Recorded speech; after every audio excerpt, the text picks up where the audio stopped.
First of all, I want to preface this video by saying, Tom, if you want to call my words slander, you can feel free. I'm going to tell you the same thing as I told Robert Cabral. I'm using your own words against you. Now, From Command and Connections put a great post on his YouTube yesterday in response to that dog training video we did with GSD. Pause the video and listen to it, read it. And the fact that Tom Davis came back and laughed at it, that speaks volumes. That tells you point blank how little he understands and actually cares about what he's doing to the dog. Now, Robert Cabral a couple years ago put out a video where he clearly stated, I don't like the word punishment, I like the word correction. And boom, magically, that word went right through the dog training community at large. Positive reinforcement, purely positive, IGP, balanced the whole 9 yards. Now punishment is gone, now it's all correct the dog. Next time you listen to a video, replace the word correction with punishment and ask yourself, is he doing the right thing? Now, Tom put out a video yesterday that I want to highlight. The objective of any correction is to teach. Bullshit. Skinner would actually tell you point blank that teaching robs the client of learning. Okay? Correction, again, is punishment. Punishment does not teach anything. Okay? We're going to get into that. I'm going to explain it to you with details on B.F. Skinner. What he's actually using is the name that dog trainers do not want you to know. And that's the name called Conrad Most. Who was Conrad Most, you ask? The father of Schutzhund, which is also known as IGP, dog training today. Tom is not a balanced trainer, Tom is an IGP trainer, and Tom is using all of the tools of IGP. Schutzhund, the treats, the muzzles, the crates, the prongs, the e-collars, and everything else. These tools do not belong in your hands, they're all tools of IGP. Constantly correcting a dog, you're doing something wrong. If you're constantly punishing the dog, you're doing something wrong. If you're punishing your dog at all, you're doing something wrong. Because punishment itself doesn't work, and I'm going to get into that. If you're still on training wheels after 2 weeks, or 3 weeks, or 4 weeks, maybe you have the wrong teacher or something, right? So I'm gonna demo it. She might be okay with it here. Laura, come. Yes, good. She's not getting paid for that externally. So now watch. Laura, come. That's it.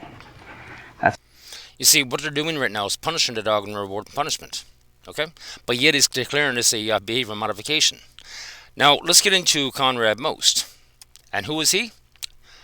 Learberg is actually very honest about who Conrad Most is. They're actually used to sell his book. And there's an audio book on YouTube. You can find it. You can listen to it yourself because you're going to understand the entire system of dog training comes from this book.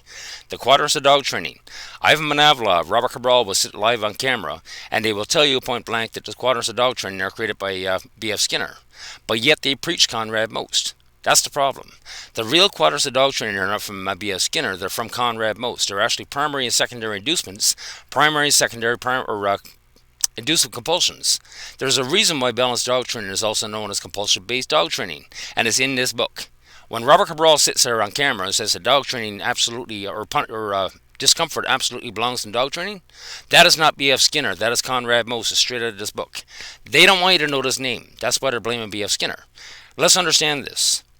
Product description. Today's dog trainer can trace the roots of modern dog training back to Training Dogs by Colonel Conrad Most, written in 1910. Dog training influenced how both dogs and trainers were taught in Europe and the United States for the next 50 years. Let's carry on. 21st century trainers and behaviors find it amazing to realize that early in the 20th century, Conrad Most was using and applying behavioral principles long before B.F. Skinner. The entire system of what you know as dog training is based on Conrad Most, which is the father of modern-day Schutzhund, which is now known as IGP dog training. This is exactly what Tom Davis is doing, and if you would read this book, you would understand the entire system of dog training as it stands, because it's all about inducements and compulsions. Tom Davis. Why is Dogtra selling Tom Davis e-collars? You got to stop and think about that, because dog trainers right now are turning into corporate sluts. They've actually sold out dog trainers or dog owners in the last 20 years to corporate for money. And in Robert Cabral's own words, they built this pet care conglomerate that now includes vets, okay? And they're putting down dogs. They're killing millions of dogs in the last 20 years, and they're destroying dog owners' lives. Now, Tom himself is all about the quadrants. He talks about positive reinforcement, negative reinforcement, and the punishment quadrants. But Ivan Manavalov will sit on a live and blame B.F. Skinner, but in the same live he turned around and said something very interesting. He stated in his own words that it wasn't even a moral issue for B.F. Skinner. He openly opposed punishment. So we got a bunch of dog trainers that are IGP dog trainers that are actually pushing Conrad Most, blaming B.F. Skinner. And they know damn well you won't verify it. If people would sit down and read Conrad Most Training Dogs, you would understand the entire system of dog training.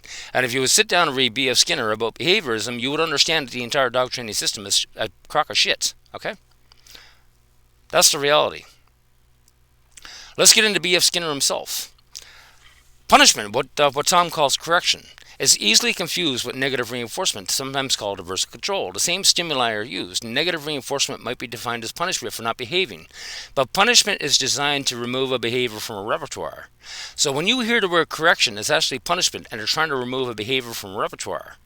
Whereas negative reinforcements generate behaviors. Now, if you go back to my video yesterday, Tom is actually a negative reinforcement to the dog. Just Tom's sheer presence as a negative reinforcement to the dog. As Tom's presence that's generating the behaviors of fight and flight, which is also known as aggression and reactivity. Tom actually stated in the video the actual cause of all these behaviors. The cause is fear. He actually talked about cortisol. The emotion of fear, the instinct of fear, is created by cortisol in the system. But he's not addressing the cause. He could care less about the cause. Tom was always, he's got his tools, he's got his e-collar, he's got his prong, he's got his muzzle. Put this on your dog for me, because I'm scared. Tom is sitting in the chair, right smoke, going, oh, the dog's calm, the dog trusts me. No, the dog is actually, the dog is doing something else. The dog is in learned helplessness, okay? Punishing contingencies are just the reverse of reinforcing. Read that again and pause the video and stop and think about that. Punishing contingencies are just the reverse of reinforcing. Why? Because without the constant threat of punishment to follow it up, punishment doesn't work. Okay? Because it doesn't remove intent. Intent is in your mind, and your mind has no impact on your behaviors. Let's keep on going. A punished person remains inclined to behave in a punishable way, but he avoids punishment by doing something else instead, possibly doing nothing or more than stubbornly doing nothing. So when you go to the video again, the dog is just standing there stubbornly doing nothing because it can do nothing else. The dog is in a muzzle, the dog is in a leash, the dog is in a prong, the dog is in a knee collar. There's nothing that the dog can do. The dog's positive reinforcement has been taken away, and that's exactly what negative reinforcement does. It removes positive reinforcement. You can apply negative reinforcement to force the removal of positive reinforcement, or you can be natural or negative reinforcements are all natural to the environment. There's certain things in the environment that you're going to fight and flight from. There's certain things in the environment that's going to put you into a fight or flight state. Again, fight is aggression. So you're going to fight for your life, or you're going to run away from it. That's a natural human response caused by cortisol. Okay? So just understand, when you see a dog stand there doing nothing, they're stubbornly doing nothing because they can do nothing else because it's all punishment. They're just waiting to see what else is going to happen. But this is what is being pushed on you as dog training. If people would sit down and read this book from B.F. Skinner, your whole world is going to change. Even if you don't want to read the whole book, you can actually sit down and go through the summation and understand what the book is all about. This crap needs to stop. Millions of dogs have been killed because of this methodological behaviorism under Conrad Most and Ice with Ever Thorndike and Ice with Conrad Most. This needs to stop. These dog trainers are lying to you. They want your money. They need you afraid of your dog. They turned the dog into a bloody enemy, not a fighting enemy. Have a good day.